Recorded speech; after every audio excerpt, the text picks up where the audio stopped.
Welcome back, everybody, to Fly the Coop. We are so excited to have you with us today. We are with an amazing personality who's well known all over the country and world, Ron Lynch. He's a philanthropic success story, a filmmaker, a writer, a creator, a chef, a father, a husband, and an amazing personality that Steve and I had the opportunity to meet several years ago and has been inspirational for us. Welcome, Ron. We're so glad to have you here with us today. I'm glad to be here, and I'd add we're great friends and have been for some time now, which has been very impactful and meaningful to me. I really enjoy the personal company and the digital company. Whenever we get together online or in person, I really enjoy you guys. Yeah, it's just in first meeting you, Steve and Ron met at a mastermind many years ago. And through an inspiration, we brought Ron up to the Twin Cities to do a collaboration. And through that, through a conversation we actually had sitting down for dinner, Ron, I'm going to let you share that story because your story is, to me, so inspirational to so many. You have had an amazing wild ride of a life, and it's fascinating to listen to. Oh, So let's let you have the stage here. well, I appreciate that. It's interesting to me because most of it was by accident, but most of it was also by action. And I'll frame this by saying, if I think the lesson comes up front in the story, and then hopefully I prove it out in what I tell you, is that taking risks and taking the smallest actions that other people aren't going to take is simply making a choice to go through the maze in a way other people don't go through the maze. And if you make those kind of brave and courageous and simple choices, interesting things happen. Yeah, they sure do. Yeah, maybe if I write a book someday about it, it'd be called "Interesting Things Happen." I grew up in Seattle, Washington. My dad was a school teacher. My mom worked in the fine arts field, sometimes as a receptionist, sometimes as a salesperson.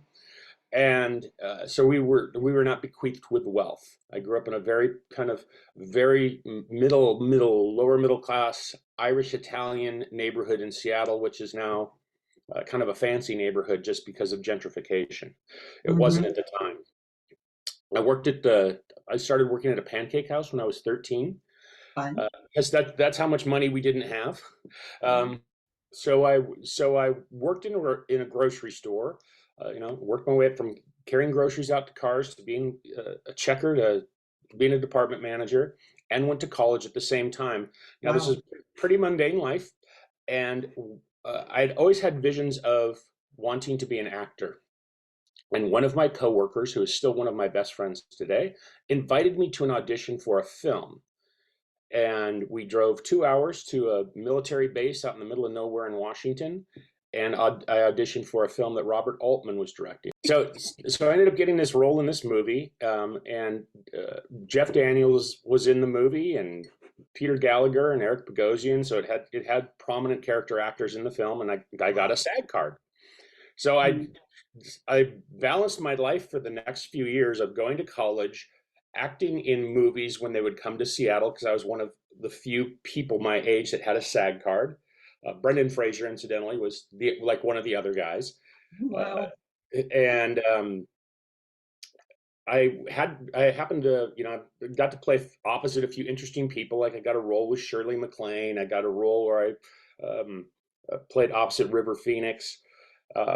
And so I kind of had this neat environment of learning how to make films as a vocation I was getting paid for occasionally, working in a grocery store and going to school.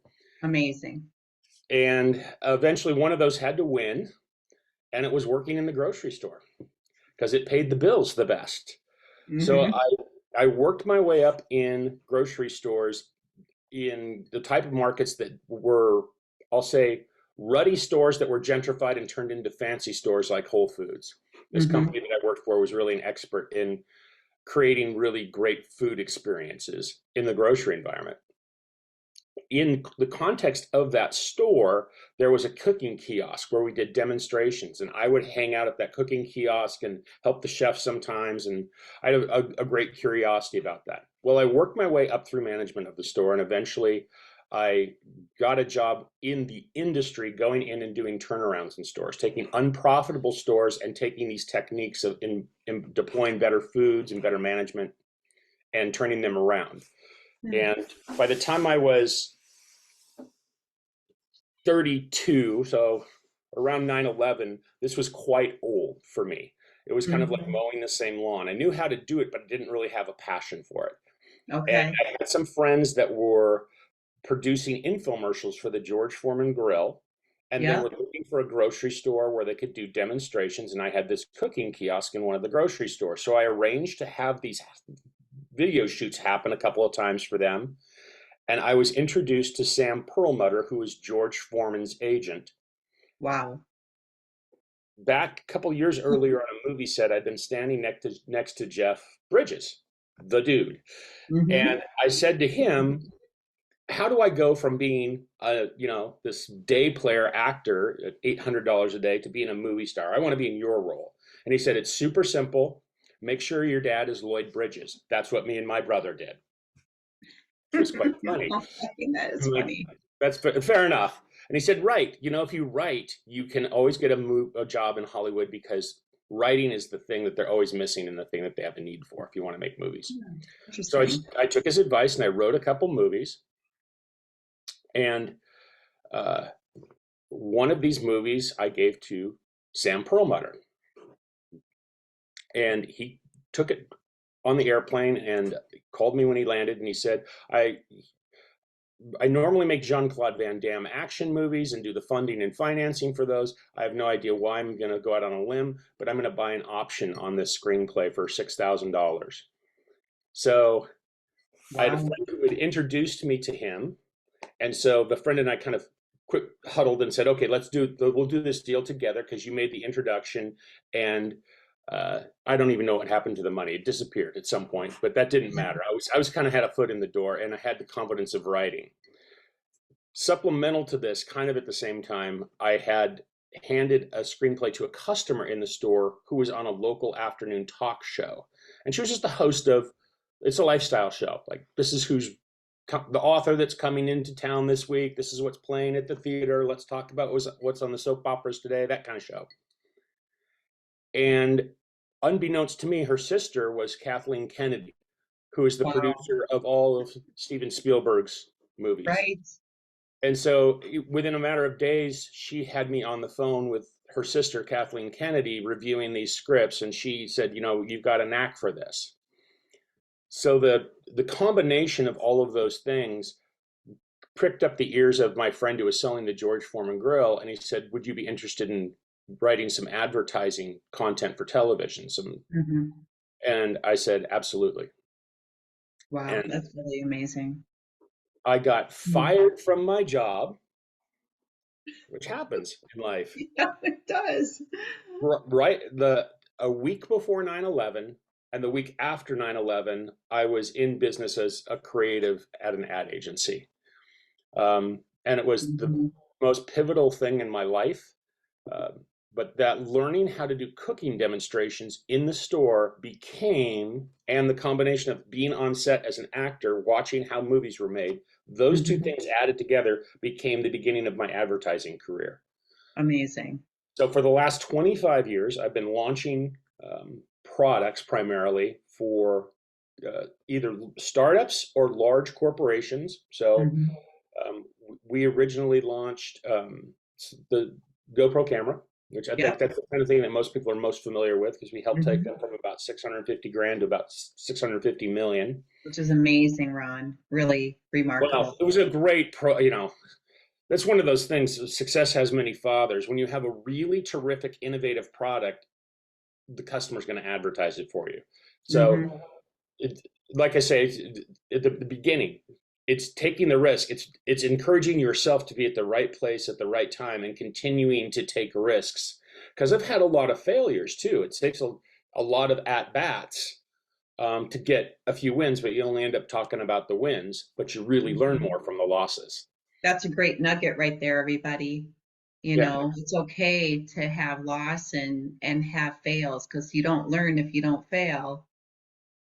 I Fails to have some wins. Kind of goes er, hand in hand. really, I mean, and people are very kind to me and say, "Hey, you're really brilliant. You did, you know, and you've got this great career." And I say thank you, but that is a combination of really three things or four things, I think, probably. There's good fortune of being in the right place at the right time. There's making a lot of mistakes that you can learn from. There's Right. there's imitating people who have already done it and are excellent at it. And then there's learning. Hmm. I'm a big time learner, researcher, reader. I spend about 80% of my work life in research and about 20% in execution, because preparation creates so many shortcuts Hmm. that give you an advantage. That the real shortcut to success is failure and education. I And agree, that's 100%.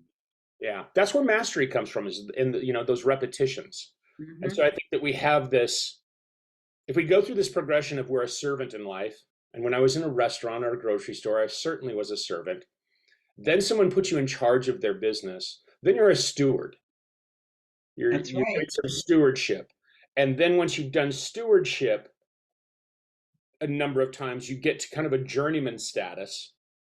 And then once you've done a few 0 to 100 millions, then you get to, I think, a mastery status, and you have a right to speak from that position.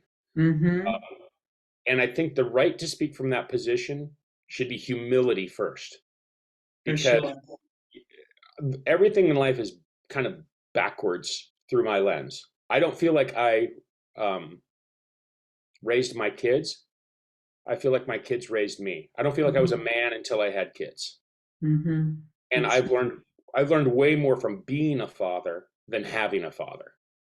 And I love my father, yeah. but my character, I didn't understand compassion and empathy at nearly, or patience nearly at the level that have led me to where I currently am, which is I don't think of myself as being successful. I think of myself as being peaceful and enjoy, Hmm. um, Hmm. which is Well, better. the watching your path and the decisions you've made in your life in the short time, in the few years that I've and Steve and I have had a chance to know you, you've very much been thoughtful in your engagement of the people around you and where you invest your time, which is another piece of why I love sharing stories like this, because you're the epitome, you live and lead by that, and you really are very grounded in your belief system and very clear in your mind in terms of what's really important to you and the things you want to share. And I think everybody needs to lead that way these days, especially because there's Yeah. so much interrupt out there, thanks Well, to yeah, I social. think the world is an amusement park of distraction, Mm-hmm. and it wants to. We all know that anything that is diffuse becomes ineffective.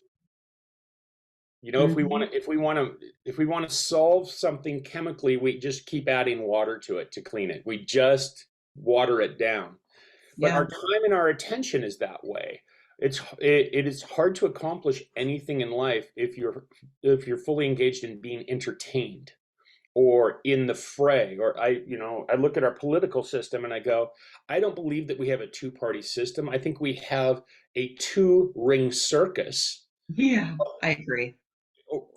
of which we really encourage our citizenry to pick a side and engage in a war that is not productive for them or their lives. And Mm-hmm. we don't work on coming together and coming to peaceful solutions. We're very interested culturally right now in all of our differences, and not our commonalities. Mm-hmm.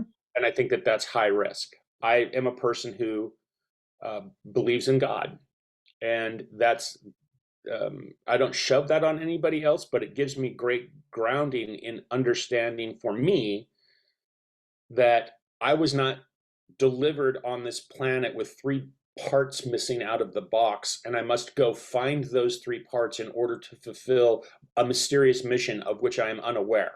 Right. Good. That's great.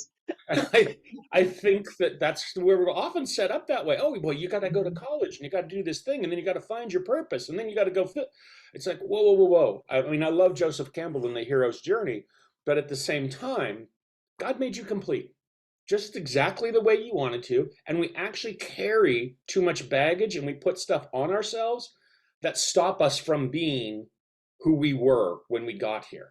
And if you learn to drop that stuff, including the guilt and the shame associated with that, and start to look at the world, all of our marketing in our planet, in our lifetime, even our children's stories tell us we must get something. And in America, get is wealth and success is wealth. And we start chasing money. And the thing about chasing money is if that's what you set out to do, you take a hunter's mindset and you're actually trying to shake profit out of somebody else. There's a much, which is not that might be getting rich quick, but it's not wealthy long. And state wealth, having the stability of financial resources, and I'm not saying that's the purpose to life at all, but I know the path because I've done it multiple times with multiple people and I advise on it all the time. The path is actually provide something to the world that is so beneficial and so irresistible that everybody is bugging you to take it from you. And if you really approach the planet of what can I provide, how do we get our place in the tribe? In Maslow's hierarchy, our first things are we need to have food and shelter and clothing and sustenance and air and water. But when you get to the second level, it's I got to have problem solving. I have to have curiosity. I have to have empathy. I have to have skill sets. It's in those second 10 where you find out in the tribe whether you're a hunter, a gatherer, a chief, a medicine man, a shaman. What are you? And the rest of our world works that way. It's what can I bring to my tribal society? And the more you deliver, the less your hours generally are. Your input of hours is intense, but it's brief. Right. The benefit that you reap back is great, and the thing that you provided to the world will advertise itself. I haven't made a GoPro camera commercial in 14 years. The thing, it's a great product. It goes by itself. I can't recall last time I saw a George Foreman commercial or an Oxi Clean commercial. They go on. These things go on by themselves forever. Sonic Care toothbrushes go on by themselves forever.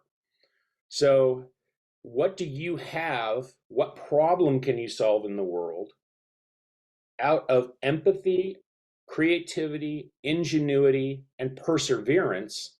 And through the failures, that's the recipe. And anybody can do it. That you notice I didn't include connections or intelligence. Because there's no requirement of connections or intelligence. The connections come automatically if you're doing something great. People want to get attached to it. Right. The funding comes. We've all seen stories of rags to riches folks that got funded. Right. Because the innovation was so good. So do you have the courage to go home and write the 2 movies and hand them to the total stranger? Do you say, right now I'm in the middle of directing a movie about Robert Kennedy Jr. I know. It's impressive. Well, I'm finally at an age where someone approached me because they could see that the transaction of media, politics, they knew who I was and said, this guy's probably a good fit for this. And it's a very good friend that asked me. But it's, again, that was a lot of 35 years of preparation. 30 plus years, right, of life. Have someone ask. Timing in life. Absolutely.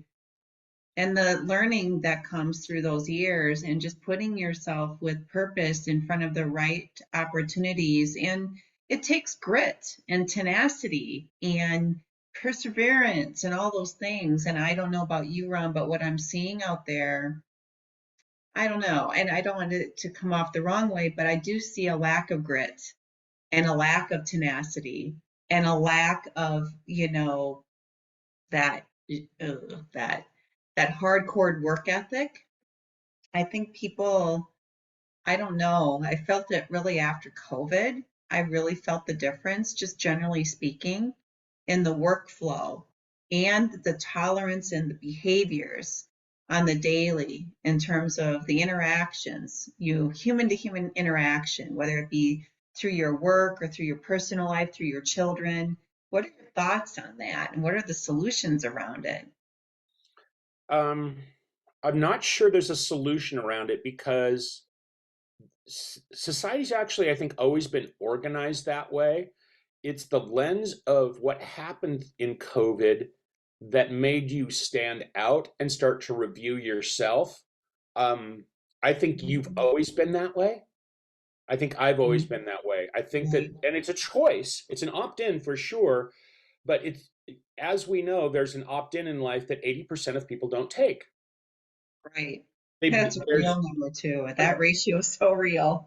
Yeah, if you just, I mean, you just look at anything in human history, you go, how many generals versus soldiers are there? How many leaders versus a lot of people don't want to think and want to be told what to do. I am not that person.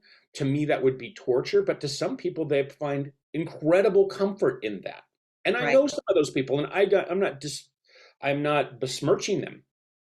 Uh, Society has always had leaders and followers, Mm-hmm. and that's those ratios have held up in every culture that's ever been. So, and I don't think it's two different types of beings. I just think it's a person who wants to opt in. You've always been a person with grit. And it's one of my favorite words because Mm-hmm.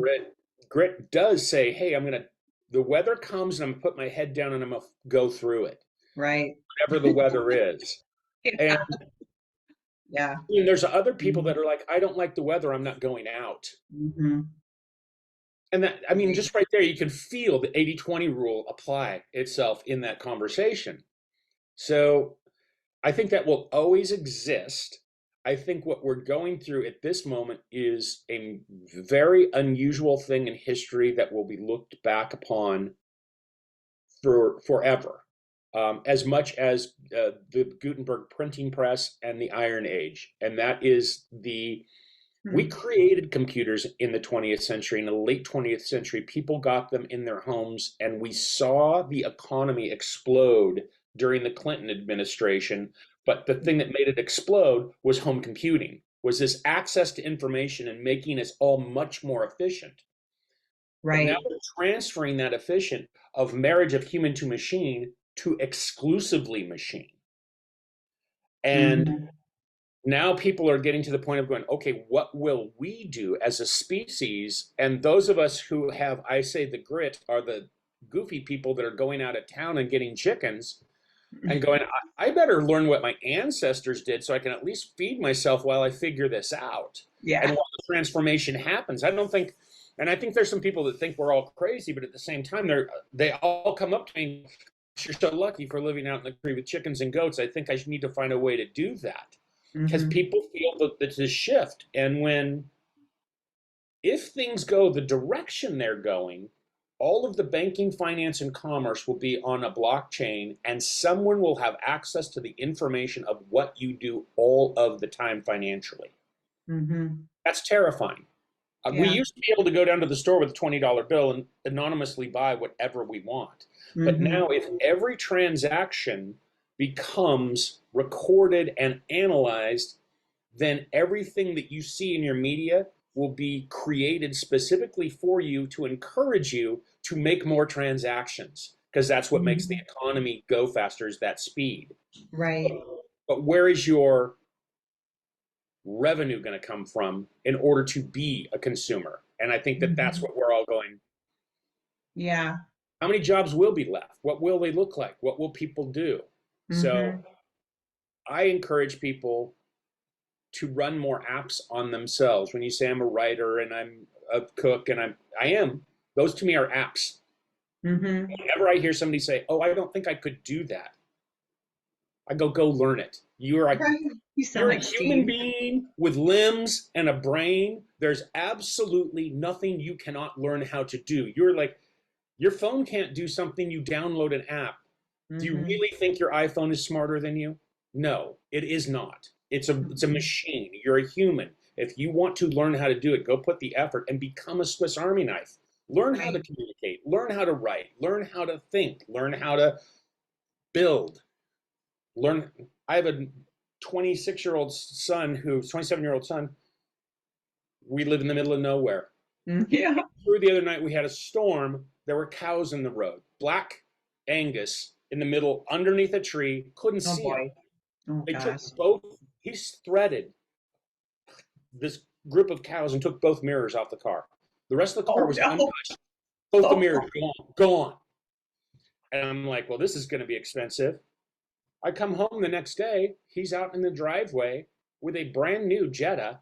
I wouldn't consider taking one of my cars apart. And he's out there, he's got a YouTube video and he's got the mirrors he ordered and he replaced electronic mirrors and the whole thing in his car by himself. And I had to sit back and go, that's my boy. mm-hmm. And I think that we all have that capacity. Right. You're right. Yeah. You and Steve think the same way that way. I always say there's 24 hours in the day. Got to pick which minute you're going to do what thing. Oh yeah, I'm It's not going just to take something my you own gotta, appendix. I'm not going to take my own appendix out. But yeah. but I am going to know that it's my appendix that's hurting. Right. Exactly. That's smart. That's really smart. So leaping back, because we kind of skipped over it, because the JFK movies are a really big deal.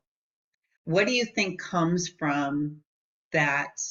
What is it that spearheaded the thought process that it was time Well, this is to, RFK, so Robert Kennedy Jr. yeah, what So did I just say? Yeah, JFK. yeah. It's I common. did. I said JFK. I Well, was just we're lucky to reading the get book Junior in. last night about it. Wrong person. Yeah, no. People are asking me all the time, "Why are you making a movie about RFK? He's been dead for Yeah. no. It's his son." Mm, So what had happened was Robert Kennedy wrote a book called The Real Anthony Fauci. mm-hmm. And that book got him pretty much banned from all media. Mm-hmm. Reason being is he went after the pharmaceutical industry. He has been kind of after the bad ingredients in good pharmaceuticals for a long time. Mm-hmm. Um, and the media, you probably are aware, because I ask people all the time, they'd say, "Hey, what are you working on?" I tell them, and the first thing that comes out of their mouth, they go, "Oh, the anti-vaxxer." Now, Oh. where does that idea come from? And as a person who has a background in now programming people psychologically through media, I will tell you where it comes from. It comes from every time he's introduced in the media. In every news story you hear, that is the introduction that they give. Interesting. So he's been branded that. He is not that. But he wrote this book, and what I didn't know, I just wasn't aware of it, but once I became aware of it, it became obvious. About 70 to 80% of all for all news programming in this country comes from pharmaceutical ads, because the people who watch the news on television are of age to want pharmaceuticals. Mm-hmm. You actually can't advertise pharmaceuticals in, I think, the United States and New Zealand are the only two countries that allow it.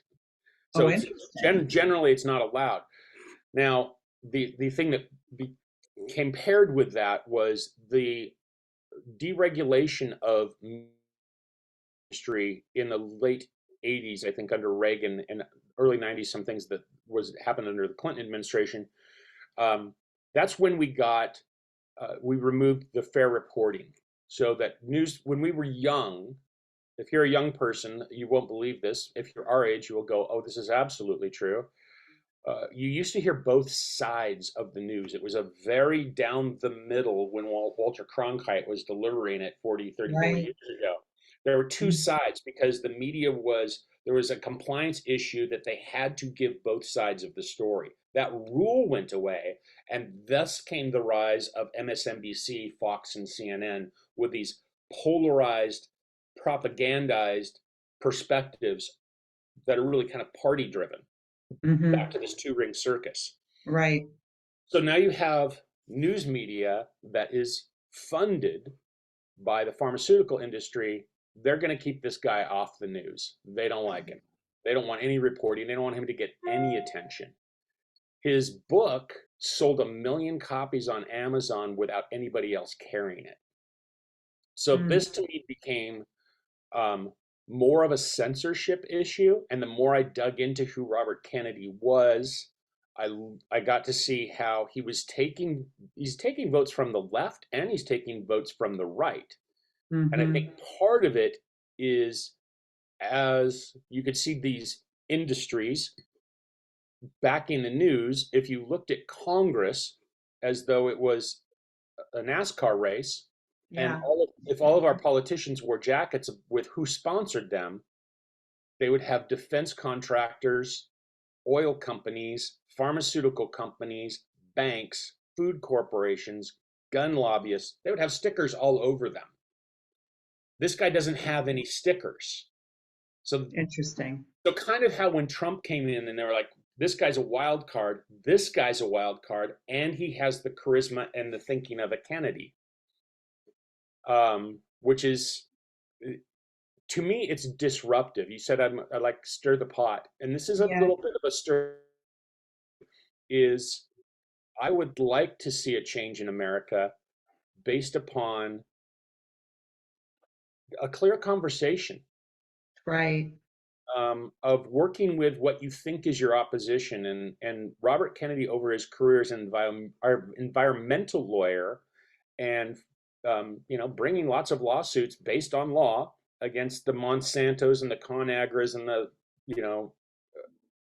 Mercks of the world, has learned in many times, and there's many cases in his life where he's actually ended up working for the opposition. And his process is quite simple: it's identify a problem, make sure it's really a problem, see if there's laws that could be enacted to solve the problem, then engage both parties of both sides in a discussion, then collect the scientific evidence that supports the fact of what the problem is, then go to court. And oftentimes you're getting like the small farmer and the large corporation to work together to not pollute, to both of their advantages long term. And it's like, that's what politics ought to be. Agree. And it's not. Now it's become a profit model where the consumer is being captured digitally. And that pretty soon large pharma, banks. I'll give you another example. Here's a fight that's been absolutely manufactured. Should we forgive student loan debt? So that's what a consumer hears. And then they bifurcate into two parties and go, no, you signed up for that loan. It's your responsibility. You're a grown-up. You knew what you were doing. Pay your dang loan. The other side says, no, you don't understand. These things escalate in cost. They'll never get paid. It's a racket. And the rates are 18% or something. Nobody asks why. So for the last 20 years in this country, money was almost free. Why did neither side say, why don't we take the payments and move them to zero interest and let people pay off the principal like we would do for a loan to General Motors? Right. That's the solution. But there's a why that we don't want the solution. Because back in the 90s, these loans were handed out by the government to students. And under one of our administrations, they went, not just colleges, let's give them to everybody who wants to go to a vocational school or the Art Institute. And they started to flood the market with as many of these loans and get people to sign up for as many as possible under a government program. Then they moved the government program into a private corporation called the Navient Corporation. And many of our Congress were stockholders in that company. And so all of these student loans are now being paid to this essentially fiduciary that's outside the government, and its stockholders are benefiting greatly. Interesting. So what the current argument is let's reduce their loans by, a $600 billion payment. So what is actually happening is $600 billion of debt is being added to the existing taxpayer base. And you and I, as taxpayers in this country, I think currently owe about $350,000 each to the national debt. So we're going to add debt, then make a payment to pay those loans down to a private corporation while we unroll the corporation and put all of the loans back under the Department of Education. So those stockholders are getting a balloon payment, and the public is unaware of it, and the thing's being federalized again instead of privatized because the age of the people that invested in the company, they're aging out. Yeah, it's a great time for a balloon payment, dump all that back on the taxpayers. And you've probably never heard that story before. No, I'm Why sure not? most haven't. Nobody has, because it won't get reported on, because our government and corporations and banks have captured the news media.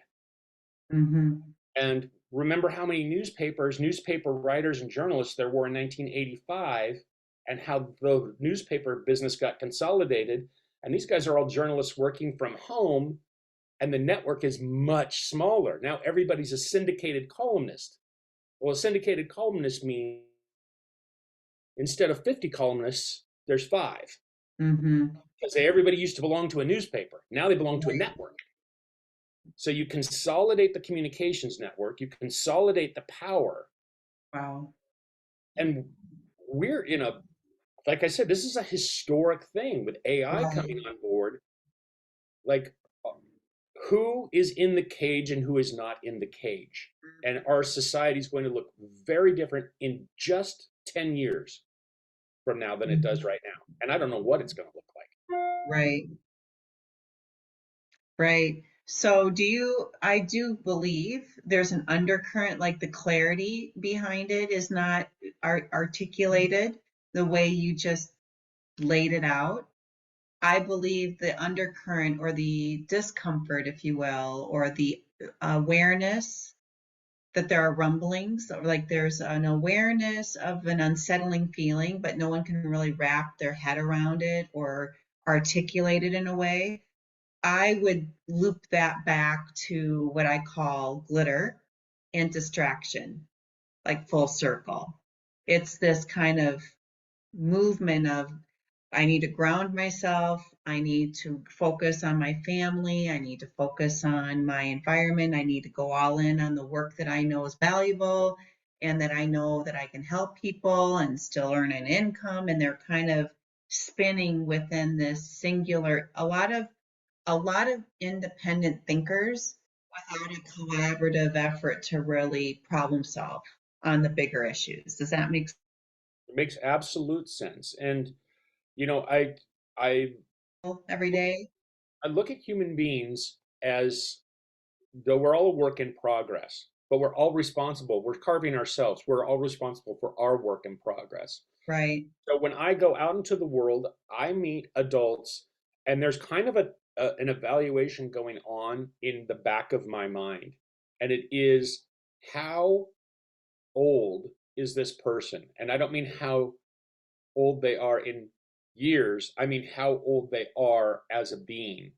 And if you interact with people, you can realize you can run into 40, 50, 60-year-olds, 7-year-olds, and 14-year-olds, and 20-year-olds. People's minds are in a place of maturity or immaturity as opposed to where they are. Right. And then you look at the lifestyle that's associated, and you'll be able to very easily go, oh, that person is behaving maybe in social media as if they are in junior high. That person's behaving as if they're in high school. That person's behaving as if they're a grad student. That person's behaving as though they're the wise counsel in the back room. We are all at some tier of our own intellectual and emotional maturity, but we don't recognize that in each other. And we meet each other with the demands that the world is in the exact same developmental place that we are. and we don't even Right. recognize that there's other levels of existence out there. Mm-hmm. So I think there's just so much in evaluating what you're looking at. Do Right. you know what you're looking at when you're looking at it?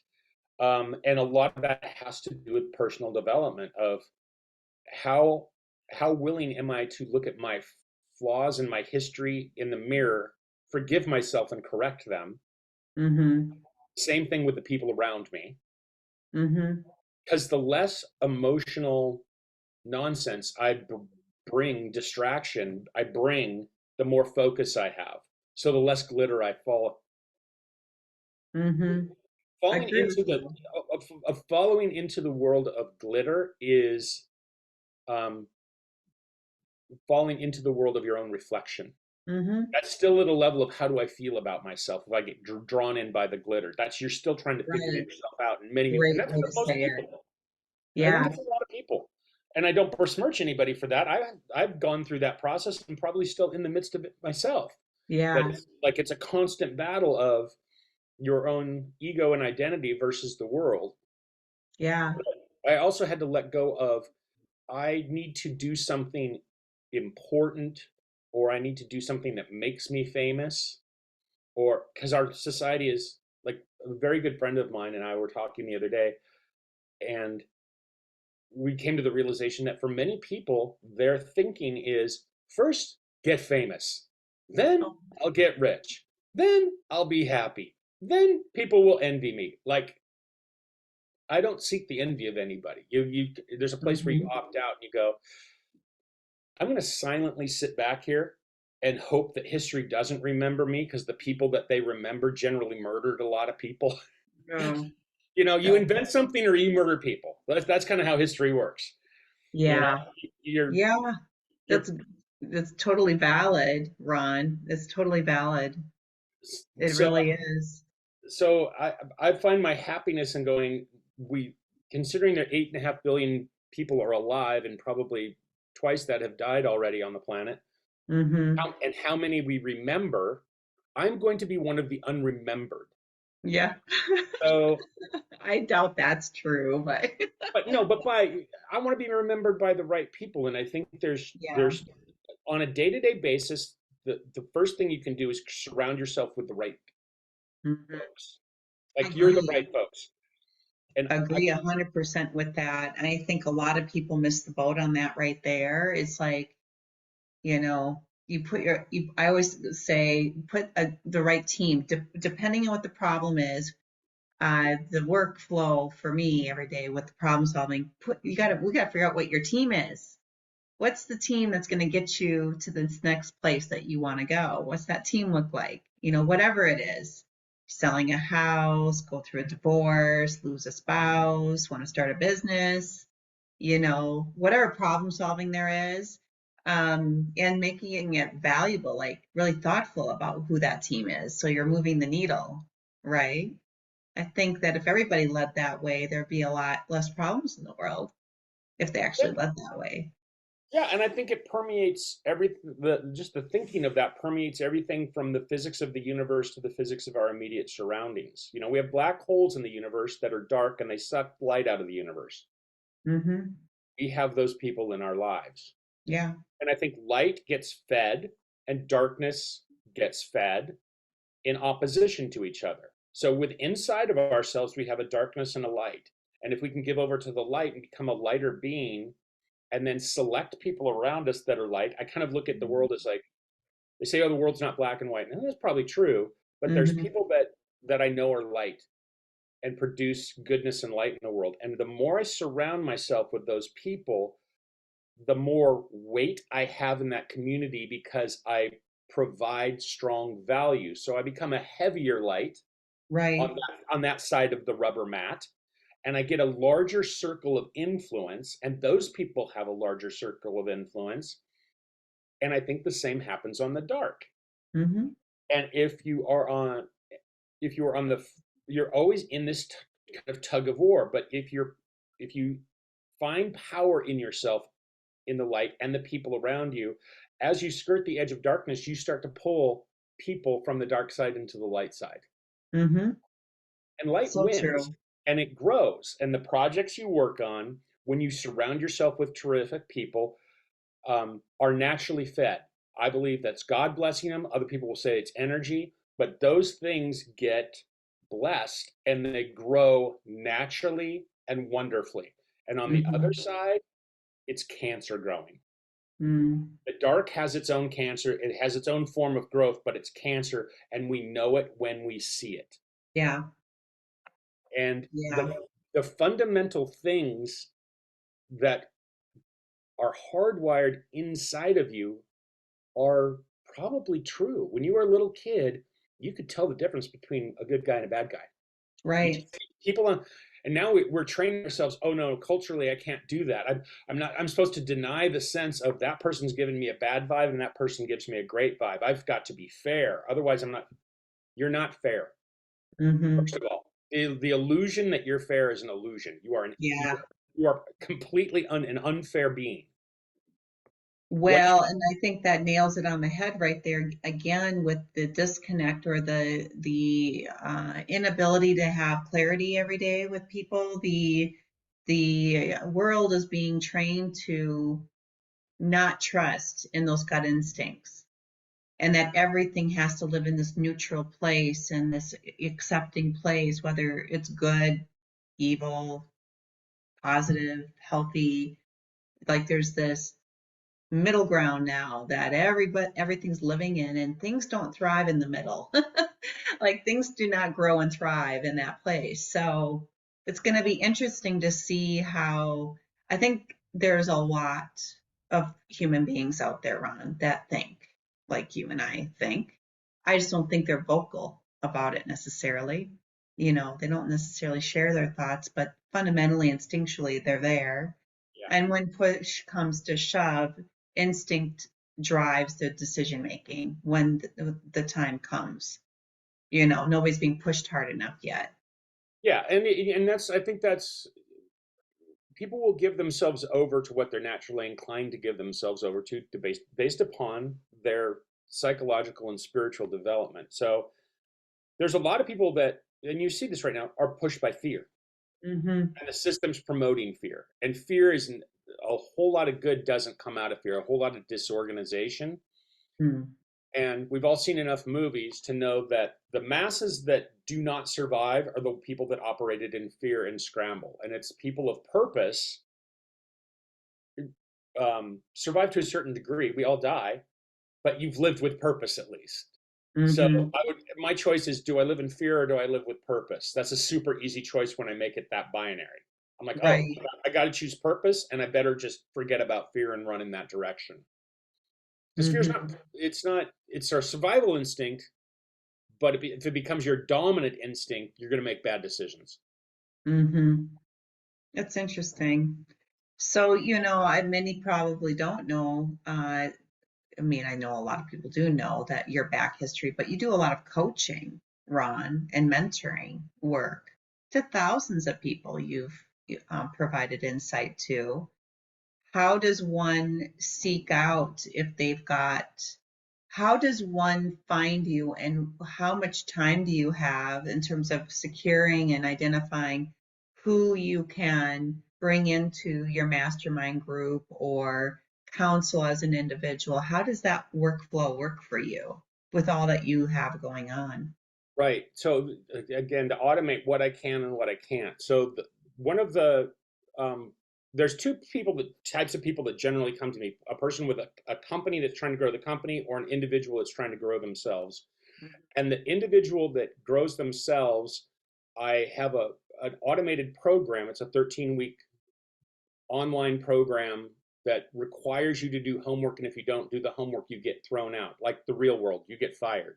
Yeah. And it's called the Marketing Mercenary. So I've taken about 400 people through that program. Now that it's automated, but I check in on their homework and give comments all throughout the course. And what they learn is, back to the beginning of our conversation, kind of this Maslow's hierarchy of tribal, where does money come from? And when you start to change your beliefs about what money actually is, and that it comes from service, at least if it's going to be wealth instead of Mhm. extraction, Uh, Right. it, and you learn to approach things from that perspective. Then you learn what it takes, what the ingredients of a successful product are. And there's really four ingredients, and that's you want to have an innovation because you want to be doing something that's solving a problem that no one else is solving. So that's the Hmm. first road to success. You want to have an audience that needs it. The Right. business must have margin, and you must be able to tell the story about it.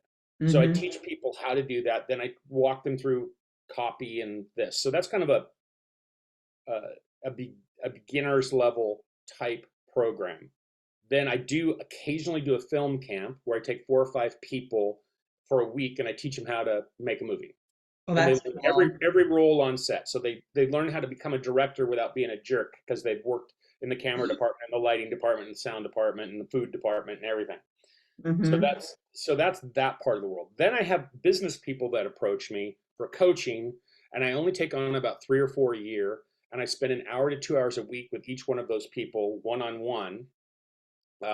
And for instance, I have a guy who is in the consumer goods place.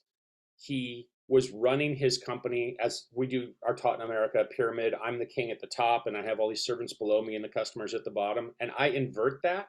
So it's a pinball machine, and the Cool. customers are pinballs, and everybody does customer service and solves the problems. And then as the leader, then you only have two flippers. I make policy decisions about customer service and new innovations in the company and finance. And when you Okay. start That running, is a nugget, man. That's awesome.